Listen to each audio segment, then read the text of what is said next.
C'est la star du jour, encore Christopher Froome, le vainqueur du Tour de France. Il a dominé, vous le savez, de bout en bout la grande boucle. Alors, on le sait, il a été la cible d'accusations de dopage, mais malgré tout, pour ses compatriotes, les Britanniques, eh bien, c'est un héros. Florent Rodeau.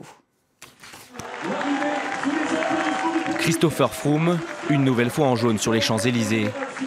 Entouré de ses coéquipiers sur la ligne d'arrivée, le Britannique est le symbole de la toute-puissance de l'équipe Sky sur ce Tour de France 2015.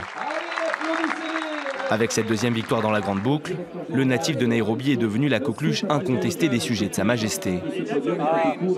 Super, génial pour la Grande-Bretagne, génial pour Chris Froome. C'est dommage qu'il n'y ait pas eu beaucoup de changements en général, mais c'était parfait pour une victoire britannique. C'est super excitant, c'est génial. Avec Chris Froome à la fin, c'est vraiment très bien. À Paris, beaucoup ont encore en tête la démonstration de force du maillot jaune lors de la 10e étape.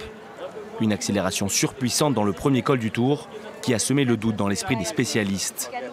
Des soupçons de dopage à peine dissimulés, mais là encore Christopher Froome peut compter sur son public pour le défendre. En Grande-Bretagne, on dit innocent jusqu'à preuve du contraire. Et cela marche aussi bien pour Froome que pour les autres coureurs. Si on ne peut pas prouver qu'il est coupable, alors on doit réfléchir à deux fois avant de l'accuser. Comme dans tous les autres sports, il y a une minorité qui gâche tout. On est passé à autre chose. Et c'est juste une super journée. Une grande journée pour le sport britannique. Qu'importe la polémique, la presse britannique a célébré ce lundi son héros. Un héros discret qui se verrait bien continuer jusqu'à ses 38 ans, si, dit-il, son corps le lui permet.